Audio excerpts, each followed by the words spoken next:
ဘာချိုးဆိုတာငါပဲဟဲ့လက်ဝဲလောကမှာငါအချက်ပြတယ်အကုန်ငြိမ်နော် ကျွန်တော်ဂရီတလုံးကိုတန်မိုးထားတယ်အေးကျွန်တော်လည်းတီအောင်နေကျွန်တော်လည်းဂရီတီမှကြိုက်တာ ဦးလေးတွေသားတွေလုံမနေဘူး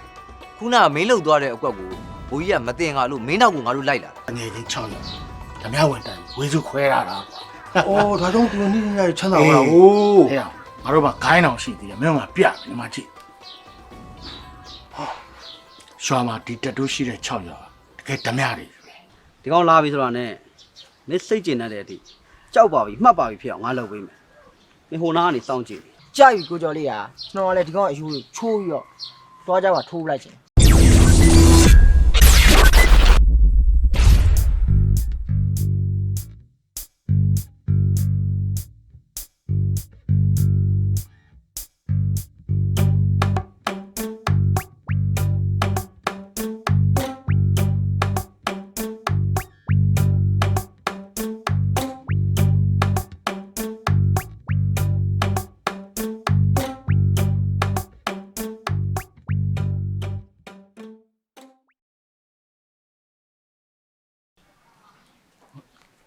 တူလေး 好，喂，好嘞，爬下来，晒干了，别装嘛，不能装嘛。ကျွန်တော်တော့လိုက်လို့မရအောင်နော်ဖေးမအနာပေါက်နေလို့မယုံလား ဟာရောက်မင်းတို့ကဘာတွေပြောနေလို့မင်းဘာလာပြနေတာလဲကွာ ဦးလေးမယုံပါစိုးလို့ပါဗျာအဲ့ဒါထားလိုက်တော့စိုက်ကန်းကားမှာမလို့လေ အေးဟုတ်တယ် ကျွန်တော်လိုက်ဖို့လို့မရဘူးဆိုတော့ဦးလေးစိတ်ချလက်ချသွားလို့ရအောင်ဘလိုင်းနဲ့ဒိုးလိုက်ဗျာ ဘလူးနဲ့ပဲဒိုးပါကွာလူရကီးရောက်ရင်ပြီးတာပဲခေါ်လိုက်မင်းမလာယူခေါ်လိုက် ဘလိုင်းကြီးဦးလေးနဲ့ကြောင်းသွားလိုက်ကွာ ဟာရောက်ဘာတကြောင်းလဲဘာတကြောင်းလဲ အော်ကျွန်တော်ပြောတဲ့တကြောင်းဆိုတာတစ်ခေါက်ကိုပြောတာဟာဗျာ အာရောက်မင်းတို့ကလည်းကွာတစ်ခေါက်ဆိုတစ်ခေါက်ပြောစမ်းပါကွာတကြောင်းတွေဘာလုံနေနေငါကြောက်တယ်နော်ရောက် ဟုတ်ပြီဗျာဦးလေးမကြိုက်ဘူးဆိုရင်မပြောတော့ဟာမဘလိုင်းလား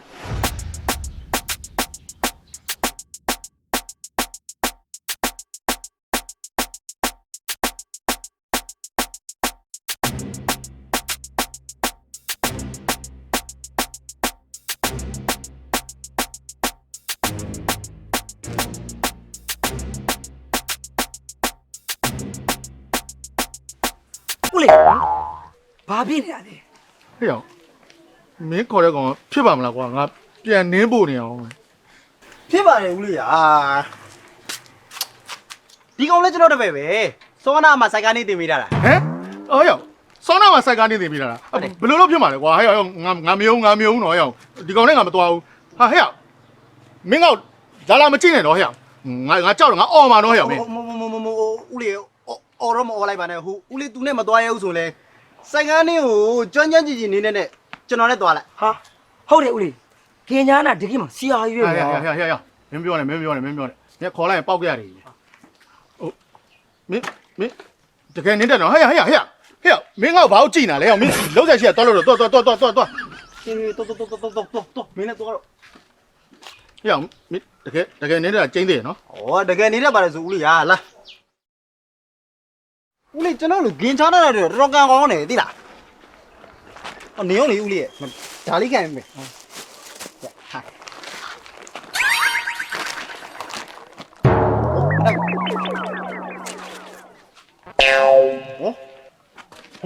ကြော်ရိုက်ဒါနဲ့ဦးလေးကဘယ်သားမှာလဲဟောရသုံးသား မဆုံးမင်းကစုပ်ပြီးသားကြီးအစ်စ်ဆိုလဲတော်သေး ဟောအတစ်ဆိုဒါသားရ ဟောဘာမှဟာဟဲ့မရိုင်းလိုက်တဲ့လူကြီးကိုမင်းဘယ်လိုစကားပြောနေတာ မဟုတ်ကျွန်တော်ကပိုက်တောင်ထဲမှာစောင်းလုံးသုံးလုံးလေးလို့အတစ်ထည့်ထားတယ် မစားတော့ငါသွားကျင်နေရပဲလိုက်ဖို့တော့ ကဲဆိုဘယ်သားမှာလဲ မင်းဟိုဟာစီစောကနှစ်လန်တွေကနန္နာကျော်တို့သူရကျော်တို့ရင်သိလား ။အိုးမသိပဲနေမလားဗျာကိုဆရာသမားတွေအိမ်ပဲကိုသိတာပေါ့ ဒီအဲ့တော့ ။ဟိုဒါနဲ့ဦးလေးကကိုကျော်ကြီးတို့ခေါ်ထားတဲ့ချင်းရင်းတူးမဲ့ဆိုတဲ့တယောက်လား ဟာဟဲ့မဟုတ်ဘူးကွာငါတို့ဦးလေးဘာချိုးဆိုတာငါပဲဟဲ့လက်ဝဲလောကမှာငါအချက်ပြတယ်အကုန်ငြိမ်နော် ။ဟိုဒါဆိုဦးလေးကလက်ဝိတ်သမားပေါ့ မဟုတ်ဘူးငါမှခေါင်းလောင်းတီးတာ ။အော်ကောင်းကောင်းဒီတော့လည်းခင်ဗျာလာပြောနေသေးတယ်။တော်တော် တော့လူကြီးလေရိုက်တာ ရိုက်တယ် ။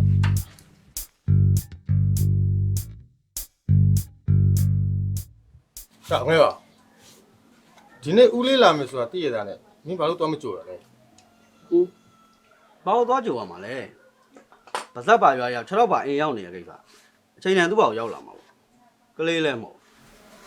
ဒါစကားပြောရင်ချစ်ကန်ကန်တယ်ကွာခုလာမှငါတို့ဦးလေးရင်းခောက်ခောက်နော်တခါတည်းလာတဲ့ဦးလေးကိုငါတို့ကအိတ်ဝတ်ကြည့်ဖို့လိုတယ်ကွာ ဒါနဲ့မင်းကိုဘာလို့ခင်ချမ်းနာလို့ခေါ်တာလဲ ဩ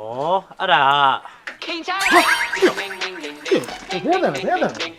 ဖုန်းလာတာဦးလေးရေကျွန်တော်ဖုန်းဘလူးနုနဲ့ချိန်ထားလို့ပါဟိုကျွန်တော်နာမည်ဘာလို့ခေချာနာလဲဆိုတော့သိမြင်ပါလားအမအဲ့ဒီရှင်းနာမည်ကြောင့် ဟုတ်တယ် ငါရောမြန်ကလိုက်မင်းကနားကြီးတယ် ဟုတ်ကဲ့ဟယ်လိုကောဆို ဟေးကြချမ်းနာရအောင်မင်းစိတ်ကဗရေကျိုးပြက်နေတာပြင်ပြီးပြီဟေးမပြင်ရသေးငါမှဗရေကျိုးပူကူရှိရဲ့မင်းလာယူမလားလို့တော်ကြမင်းဒီတိုင်းဆက်မောင်းနေအဲ့ဒီဖြစ်မှာဆိုလို့ ဟဲ့မင်းဘရေဂျိုးပြန်နေဟလား ဟုတ်တယ် ငါအခုရပြီ မရက်လို့မရဘူးလေဦးလေးဗရေကျိုးကပြက်နေပါဆိုမှခဏနေကိုရက်ချင်ကျွန်တော်အရှိအုပ်နေရင်ကျွန်တော်ဝင်တိုက်ပြီ ဘာရောအော်နေဝင်နိုင်မလားဟုတ်တယ်ဟာရောမလို့နဲ့တော့ငါကြောက်တယ်ငါ ဟုတ်ကဲ့ခဏလေးပါအုပ်နေလေးဝင်တိုက်လိုက်ပြီးပြီ ငါအခုရပြီ ဝင်တိုက်ပြီခဏနေရက်လို့မရဘူးရက်လို့မရဘူးလို့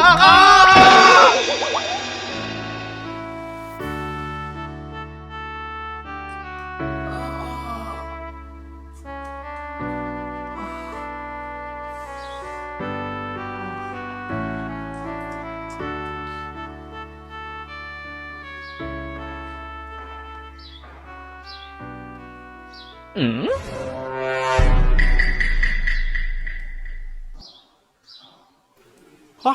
ဟဲ့လူသူများချစ်ပါနဲ့ဘာလာချောင်းနေ ချောင်းတာမဟုတ်ပါဘူးကွာငါစိုက်ကောင်းမောက်ပြီးဒီပြုတ်ကြလာတာပါပြောရတာပြောရတာချီးတော့နားဟောင်းနေရပဲ ဩချီးပါလေဆိုတော့နံမှာပေါ့ဗျဟာတော့ဗျဒီမှာပြီးသေးတာမဟုတ် ဦးလေးအစီပြေးရလား ပြည်တယ်ဟဲ့မင်းမလာရင်တော်အဆင်ပြေတယ်ဟဲ့ ဩကျွန်တော်ဦးလေးကိုဟိုကိုကျော်လေးတို့ညီလိုက်မှုမလို့ပါ ဟာမပို့နဲ့ငါဘာငါဒီတိုင်းသွားရင်တော့အန်ရကင်းတယ်ဟဲ့ဟိုဒါနဲ့မင်းစိုက်ကားကရောစိုက်ကားကပြောမနေနဲ့ရော့ဒီမှာ1000ကြီးလိုက်ဟုတ်မင်းစိုက်ကားကရောဘရိတ်ဂျိုတခါလဲပြင်လိုက်ဟောအသက်ပါတခါလဲဝယ်လိုက်နော်နောက်တကြိုသိလားဟုတ်ဒါနဲ့ဟိုကလေ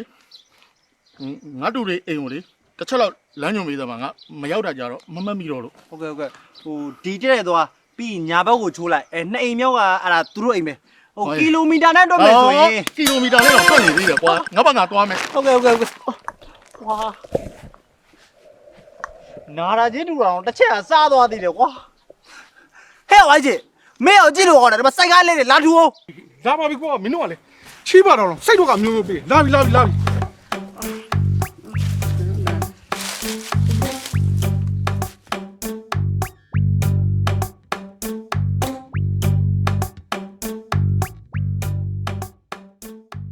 ဟဲ့ကြော်ပလိုက်ငါနဲ့တောင်းမှမှာလားဟာငါထိုင်ရှစ်ကိုဆိုလေရှစ်ကိုပါမယ်ဟာအဲ့လောက်ထိမရစ်ပါနဲ့ဟာ ဟဲ့လက်နေကငါ့ကိုတောင်းမဲ့နေရမဟုတ်ဘူးနော်နေကငါတော့တော့လာဆွနေတာငါနေကိုရှင်းနေရမဟုတ်ဘူးနော်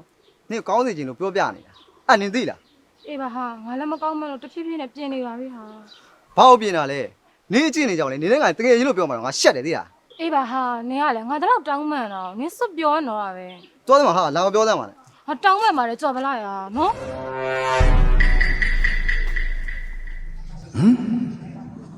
ဟိုရှိရဘာဖြစ်နေတာဩပြဿနာတက်နေတာကြည့်ရကောင်မလေးကတောင်းပန်နေတာဟိုကောင်ကဖိပြောနေတာနည်းနည်းများတယ်ငါချိုးရလဲဒါမျိုးကြီးဆိုမနေတတ်ဘူးနည်းနည်းတော့သွားဖြည့်ပေးရအောင် ဒီကောင်ကနင်ကလုံးဝခွင့်လို့မပေးနိုင်တော့ငါလက်မပါတော့နေကန်ကောင်းတယ်မှန်နော် တော်ပြီလေခြာတဲ့ရမင်းရမ်းများနေရမ်းဖောင်းနေပြီကိုမတောင်းမှန်နေတယ်လေခွင့်လို့ပေးလိုက်ပေါ့ ဟာခမရဘာလို့လဲဘယ်ရလဲဘာလာပြောနေတာ ငါဘယ်လိုလဲသိကြတာငါသူတို့နေရာရဲ့ဦးလေးပဲ ဟာကိုကျော်ကြီးတို့ကိုကျော်လေးတို့ရဲ့ဦးလေးလားဟုတ်ဦးလေးကျွန်တော်မသိလို့ပါနော်ဟိုတောင်းမှန်ပါနော်ဦးလေးဝေးမိပါနဲ့ဟိုလေးကျွန်တော်တားလိုက်အောင်မယ်နော်ဦးလေးလက်ငါတားတယ်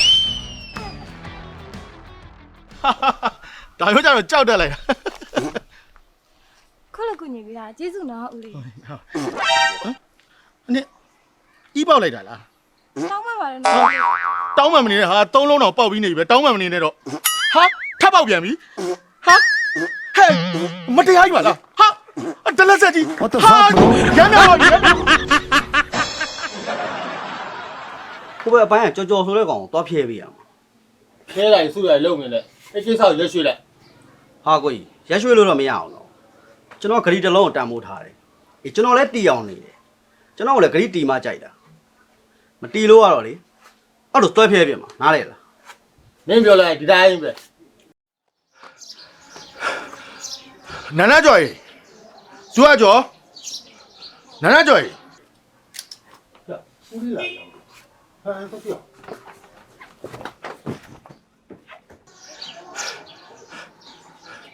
ဟာချိုအတန်ကြားတဲ့တန်းသိလိုက်တယ်ကိုဦးလေးဆိုတော့ ဟာဘာချိုအင်ကြီးမှလည်းပေပွားနေရပဲမော်ကြီးတော်ကြီးနဲ့ပြေးလာတာဟုတ်လားဘာဖြစ်လာလဲ အဲ့နောက်မှမေးစမ်းပါကွာငေါ့အိမ်ထဲရင်ပေးဝင်စမ်းပါ ဟုတ်ကဲဘာချိုထား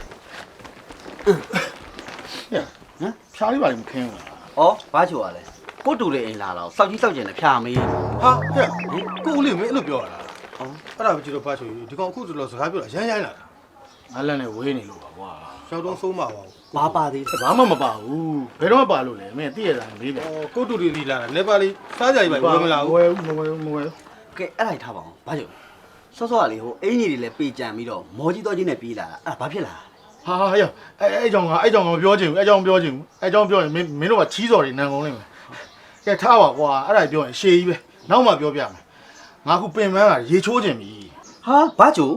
ဘလို့ရေချိုးကျင်တာလဲအခုမှနေဘူးလေးကပြန်လာတာအပူရှက်ပြီးသေကျင်လို့လားဟာလားဟော ရှာရလေဒီမှာကြည့် ဟာဘာချိုမလုံးနဲ့လေ မဟုတ်မင်းကလည်းပဲညက်ကြရညက်အဲ့ဒါညက်စမ်းအဲ့လိုပါ ဟဲ့မင်းဘာလို့ကိုဦးလေးလေမင်းကနေလာလဲ ခုမှပဲပြောတော့တယ် မဟုတ်ပါဘူးဘာချိုလေဟိုအဲ့ဆိုရင်ရေမချိုးနဲ့လေဟိုဘာချိုအရင်ဆုံးနားလိုက်ပါလားနော် အေးကောင်းတယ်ဘာကျင်နေပြီ အဲ့ဆိုကိုကြီးဟိုဘာချိုနားဖို့အခန်းစီစဉ်ပေးလိုက်နော်ကျွန်တော်ဒိုးတော့မယ် ဟဲ့ဖယ်သွားမှာလေ အော်ခုနကကိုကြီးကျွန်တော်ပြောထားတယ်လေကြောကိစ္စကျွန်တော်သွားရှင်းပေးရအောင်မယ် အော် နော်ဘာချိုကျွန်တော်သွားတော့မယ် အော်ရောက်နေဦးဘာကြီးလဲ မင်းကငါအခုမှရောက်တဲ့ဟာကိုဘလို့အပြင်ထွက်မှာတော့ အော်မဟုတ်ဘူးကျွန်တော်အလုပ်ကိစ္စချိန်တာပတ်ဆိုင်ရမှာ ဩပတ်စံရမှာဆိုတော့လေအေးသွား ဒီအဲ့သွားပြီနော် အေးဟာရောက်နေမင်းအပြင်သွားမှာမလား ဟုတ်တယ် အေးငါမင်းမှားရရှိတယ်ကွာငါ့ဒီဈေးလေးဝယ်သေးပေးသားမှာကွာ အဲ့ဘာစီးလဲဘာချို လိတ်သုံးကောင်မျိုးသားအကျော်အားတိုးစီတဲ့ရွာမှာပစ္စည်းတွေပြန့်တယ်ဗမာမှဝယ်လို့မရဘူးကွာအဲ့ဒါကြောင့်ငါမျိုးပေါ်တက်လာရင်လည်းကြော်ရင်မင်းတို့ဝယ်ခိုင်းမလို့ရရင်လေများသာဝယ်လာခဲ့ငါဒီရောက်မှပတ်စံပေးမှာဟုတ်ရလားနော် ဟာဘာချိုဒီကောင်းလို့လားဘာချို ကောင်းတာဗောကွာမျိုးသားတွေအတွက်အရန်ကောင်းတယ်အဲ့ဒါကြောင့်ငါတောက်တော့ဒီနေ့ချိန်ထိပဲလीပစ္စည်းတွေတောင်ပြတ်လုံး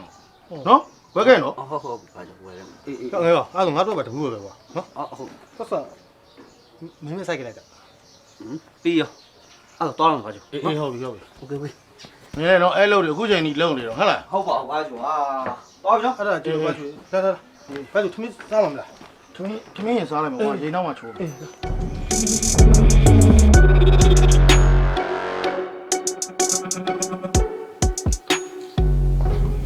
ကြောက်က ငါရောက်ပြီ ကိုကြောက်ထားပြဒီမှာနဲ့တဲ့နေ့က3သိန်းပေးရဆိုတော့ဘောင်း9သိန်းကိစ္စအားလုံးပြီးသွားတယ်5သိန်းထပ်ပေးမယ်โอเคလား ငါဘုရားစကားသိမပြောပါနဲ့ငါလောက်ရမယ်အလုံးနဲ့နေရအောင်ပဲမသိကြအောင်ဗျဒီမင်းဘက်ကသာအကြော်ဆိုတဲ့ကောင်ပြန်လာမဲ့လမ်းကိုသိချပြမင်းရှိမှဒီလိုအရိုးတွေချိုးနေဟုတ်ပြီ ရုံပြီးသားကကိုကျော်လေးရာအဲ့ကြောင့်လေကိုကျော်လေးကိုလောက်လိုက်တာအဲ့ကောင်ကျွန်တော်ကြော်တာအရင်များနေပြီအဲ့ကောင်မှတ်လောက်သားလောက်ဖြစ်သွားရပြီဗျာဒါနဲ့ကွန်ပျူတာနေရလာကျွန်တော်ဖုတ်လိုက်ပြန်โอเค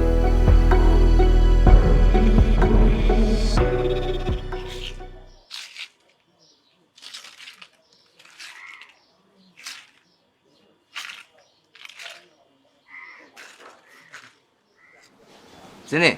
ရှင်အော်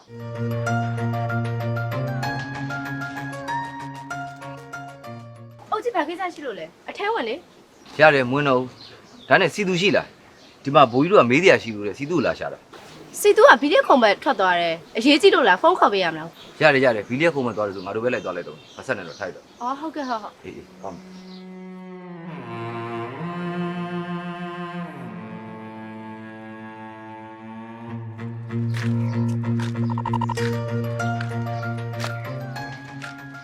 ကိုကျော်လေး ဒီနေရာပဲ ဒီကောင်ဒီလန်ကနေပြီးတော့နေ့တိုင်းပြန်လာနေကြခဏနေရတယ်အကောင်ပြန်လာလိုက် ဟုတ်ပြီလေပြန်လာရင်တော့မင်းစိတ်တိုင်းညာဖြစ်စေရမယ်မလာဘူးဆိုရင်တော့မင်းအခုပေးတဲ့2သိန်းရောဟိုနေ့ကပေးတဲ့3သိန်းရောစုံးပြီနော်အလုပ်ထပ်ရရင်တော့နောက်5သိန်းပဲ ကိုကျော်လေးကျွန်တော်တေချာစုံစမ်းယူရမှာကိုကျော်လေးကိုလှုပ်အပ်လိုက်တာ ဟုတ်ပြီလေဒီကောင်လာပြီဆိုတာနဲ့မင်းစိတ်ကျဉ်တဲ့အထိကြောက်ပါပြီမှတ်ပါပြီဖြစ်အောင်ငါလုပ်ပေးမယ်မင်းဟိုနားကနေစောင့်ကြည့် ကြိုက်ပြီကိုကျော်လေးကကျွန်တော်ကလည်းဒီကောင်အယူကိုချိုးပြီးတော့သွားကြပါထိုးလိုက်ချင်ကဲအဲ့ဒါကျွန်တော်ခုနကစောင့်ကြည့်နေ ဟုတ်ပြီ။အော်ရ။ငါရဲ့ပါနမှုကဘယ်လောက်ရှိလဲဆိုတော့ဟိုမင်းရှိမှတစ်ခါရေးတက်တည်ပြလိုက်မယ်။ဒီကောင်လာပြီဆိုတာနဲ့ငါနားနဲ့အလုပ်လုပ်ပြ ဟာ ။နော်။ဟော။ဟိုနားနဲ့ဆိုတာမင်းနားရှုပ်သွားလား။ဟိုဒီကောင်လာလို့ရှိရင်ငါလုံးဝလှည့်မကြည့်ပဲနဲ့ဒီကောင်ရဲ့ခြေတံကိုနားထောင်ပြီးတော့နေရွက်နဲ့ပဲလုပ်လုပ်မယ် ဟောထက်ကြိုက်ပြန်ကိုကျော်လေးကကိုကျော်လေးဟမ်ဟုတ်ကောင်းမယ် ။ဟောအဲ့ကောင်လား အော်ကျွန်တော်ခုနကစောင့်နေ ။ဟုတ်ပြီဟုတ်ပြီ။ကဲမင်းတော့ဒီနေ့ရိုးတွေကျိုးပြီကွာ။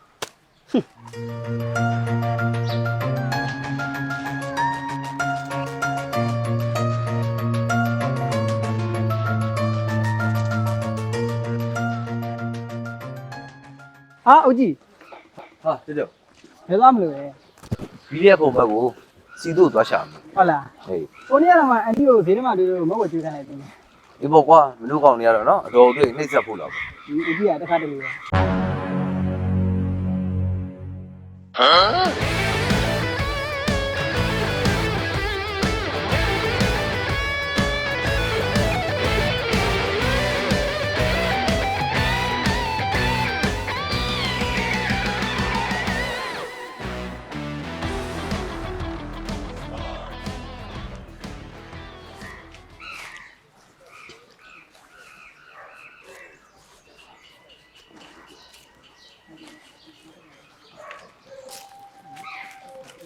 ခဏနေပေါ့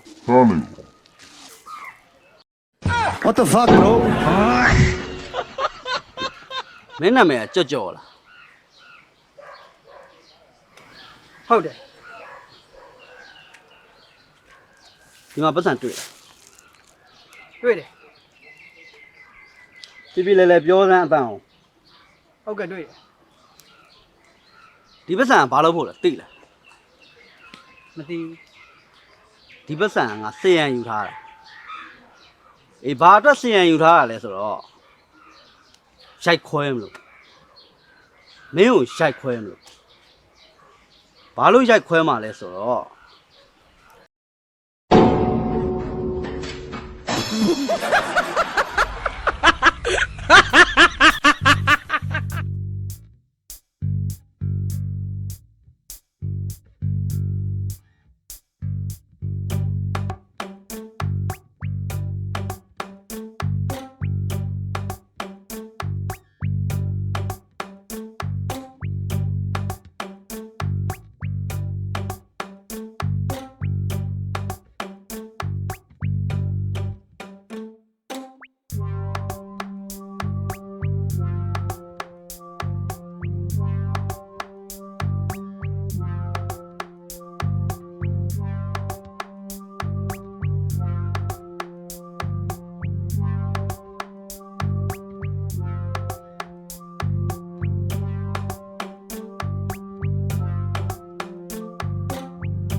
လေးတို့သားနာကိုဘာလို့လိုက်နေရလဲ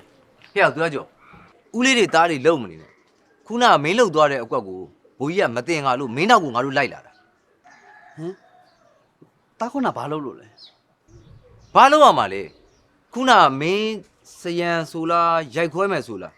ဟောပတ်စံအဲ့ဘောင်းမိတဲ့ထဲသွားတဲ့ပတ်စံအဲ့ဘောက်တာလေ ဒီပတ်စံလားဒီပတ်စံအော်တားဦးလေးတားကိုဆေးဝယ်ခိုင်းလိုက်တာ ဟဲ့မင်းဘာတွေလျှောက်ပြောတာမင်းမှာဦးလေးမှမရှိတာမင်းမှာအကိုပဲရှိတယ်လေ အော်ဟိုဦးလေးကဒီနေ့မှတောရတက်လာတာအိမ်မှာ အိုးကြီးဟုတ်ဒီကောင်ကဦးလေးရှိရဆိုမှန်လား ကျွန်တော်တို့မကြားမိဘူး ဒီကောင်ကျွန်တော်မသိငါဘူး ဟုတ်ကဲ့ဟုတ်ပြီလေမင်းဦးလေးရောက်နေတယ်ဆိုရင်မင်းဦးလေးရှိတဲ့အိမ်ကိုမင်းအခုပြန်ငါတို့နောက်ကလိုက်ခဲ့မယ်တွားရောက်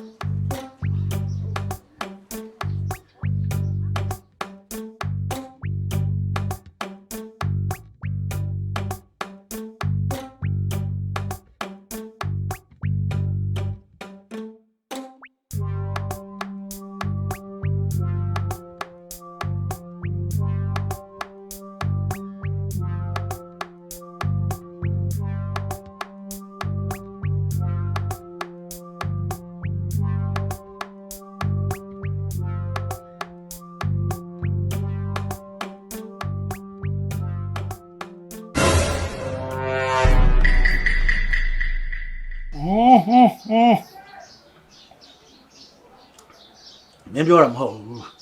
ငါပြောပြငါမင်းတို့ထင်တယ်လို့ပြောမှာကော်မရှင်သားမဟုတ်တော့ဘူးဒိုင်ကျုပ်ဖြစ်နေပြီ ဟာဒိုင်ချုပ်ဖြစ်နေပြီ What the fuck bro ငါကုန်လက်ခံတာကွာ ဘာကြောင့်အဲ့ဒါနဲ့လည်းကျွန်တော်မှအဆင်ပြေနေတာပေါ့ အဲ့ဒါနဲ့လည်းမဟုတ်သေးပါဘူးကွာငါတို့ရွာနောက်ဖက်ကအိမ်လွတ်ကလေးသိတယ်မလား သိတယ်လေ အေးအမှငါကြိတ်ဝိုင်းထည့်အဲ့ရတဲ့အကောက်လေးနောက်မင်းတို့ရွာလာတော့ဘီလက်ခုံတစ်ခုံတွေ့ရမလားအင်းရှင်းမှာ တွေ့တယ် အေးအဘီလီယခုံကလည်းအဘန်းပြလောက်ထားတာ အော် ရွာကာလာသားလေးတွေကိုငါဆေးရောင်းဝယ်လုပ်နေ စီးရောင်းလို့လုပ်တယ် ဟေး ဟောလင်းကုန်မသိစားတော့ဘာလို့ အဲ့ဒါမလို့ကွာအဓိကဒါပဲ ဘာလို့လဲအဲ့ဒါကြီးလုပ်ရုံနဲ့တော့လောက်ကြီးကျတော့မချမ်းသာပါဘူး ဟဲ့ငါအဲ့ဒါတွေမဟုတ်ဘူးကွာရွာဘာငါ့ကိုဘလို့ခေါ်တယ်သိလား ဘလို့ခေါ်တော့ ဖာချိုလို့ခေါ်တာ ကွာဘာချိုပါဘယ်နဲ့ဖာချိုပါ ငါဖာပြီးထောင်သေးတယ် ဖာပြီးလဲထောင်လေးတာ အေးဒါပေမဲ့ကွာဖာပြီးကနာမည်ကြီးကစိုးလွန်းလို့ ပြီလေ ငါမလုပ်တော့တာဖြုတ်ပလိုက်တာဟဲ့ငါရွာမှာဒီလိုနေတာမဟုတ်ဘူးခုမျိုးတက်လာလို့ဒါဒီလိုအယောင်ဆောင်လာတာ ဟာဟန်ဆောင်လာတာ ငါရွာမှာရော့ကာလိုပဲနေတာ ဟာ အဲ့လိုနေတာ ဒီတော့ဟန်ဆောင်ကောင်းတာပဲ ဟဲ့ ဘာချိုဒီတော့ဗျာမကောင်းမှုဒုစရိုက်တွေအများကြီးလုပ်တော့နောက်ထပ်လုပ်เสียအောင်ကြံသေးလို့လား ဟဲ့မင်းကမသိငါ့အဲ့နေတယ်လို့ပဲနော်ငါမင်းမေးလို့ဖြေတာနော်ရှိသေးတာဘောကွာ ဟာ အခုငါမျိုးပေါ်တက်လာတယ်ငါဘာကွက်တွေလုံးရင်ကောင်းမလဲလို့တက်ချောင်းတာတက်ကြည့်တာသိလား တက်ကြည့်တာ ကိုမင်းတို့ဒီလာလေအဲ့ကွက်တွေပါတယ် ဟော ဟဲ့မင်းနေချင်းညချင်းမချမ်းသာကြဘူးလား ဟာချမ်းသာကြတော့ဘာချိုရလဲ အေးအဲ့ဆိုငါဓာကောင်းကောင်းတက်လက်ရှာပြီ ဒါဘာလို့လဲဒါ ဟာဓာပါဆိုဓမြတိုက်မလို့ဘောကွာ ဟာအဲ့ဒါတော့ကျွန်တော်မရဘူးဗျ မင်းငါတူဖြစ်ပြီးတော့ကွာ ဟာငါတို့ပြင်မယ်အငယ်ကောင်းတော့လက်ရဲစက်ရဲတန်တယ်သူနဲ့ဒါမေးကြည့်အဲ့ဒါထားပါဘာချိုရဲဘာချိုကြောင့်ပြောစမ်းပါ မင်းကလည်းမေးပြန်ပြီဟဲ့ရွာထိတ်ကဟိုတိုက်အိမ်တည်လားတိုက်ဖြူအောင်လေး သိတယ် အေးအဲ့အိမ်စိတ်မြက်တည်လားမစိတ်မြက် စိတ်မြက်သိတယ်လေကျွန်တော်တို့မဟုတ်ဖူးတော်ပြီးတယ်ရောက်လာတော့ အေးငါတို့တငယ်ချင်း6ယောက်ဓမြဝင်တိုက်ဝေစုခွဲရတာကွာ အော်ဒါကြောင့်သူနေ့ညချမ်းသာပါလားဟိုး ဟဲ့ငါတို့မှာဂိုင်းအောင်ရှိသေးတယ်မင်းတို့ကပြမယ်ဒီမှာကြည့်ရွာမှာဒီတက်တိုးရှိတဲ့6ယောက်တကယ်ဓမြတွေ ဟောဟုတ်လို့လားဘာချိုရဘာချိုရ ဘာလဲမင်းကမကြော်လို့လား မလို့ရှုံးပါလေဘာချိုရှုံးပါလေ ငါအကြောင်းမသိပဲလား ဘာချိုဗျာဒီလောက်ဒုစရိုက်ဘောင်းဆောင်စုံအောင်လုပ်နေတာရှဲဖက်မှာမကြောက်ဘူးလား ဟမ် ရှဲပြောပြအောင် No.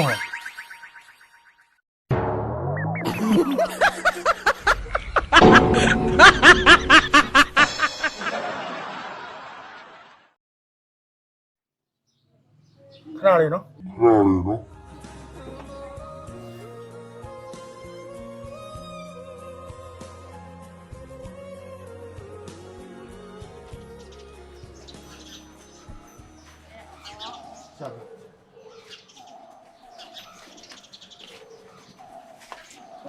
ကျွန်တော်ဖမ်းပါဆိုဟဲ့မိဘလောက်နော်သွားအိမ်မတက်တော့ဟုတ်ကဘာလဲပျော်လို့ထွက်ကြည့်နေဟမ်ငယ်ကတက်တော့ဆရာကျွန်တော်လက်ထိတ်ကပါဆရာကျွန်တော်ဒီကမြန်မြန်ခေါ်ပါပြီပါတကောင်ကအင်မေးတကောင်ကရေအိမ်ကြီးခေါ်လာဆရာကျွန်တော်ဖမ်းပါတော့ဆရာကျွန်တော်မြန်မြန်လက်ထိတ်ကလိုက်ပါတော့ကျွန်တော်ခေါ်ပါဒီကနေမင်းတို့ကထောင်ဝင်လာမတွေ့နဲ့နော်